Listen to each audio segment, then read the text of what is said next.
olvidar el fuego de ese amor que te imploré.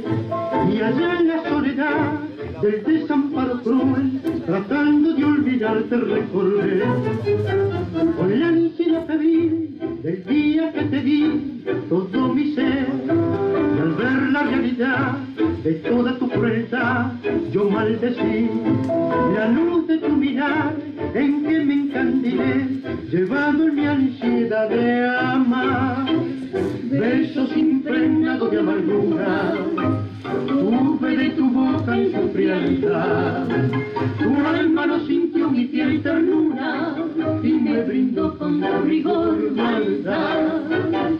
Quiero disipar toda mi pena, gusto de calmar mi sinsabor, siendo inaguantable esta cadena que me enseña a implorar tu amor.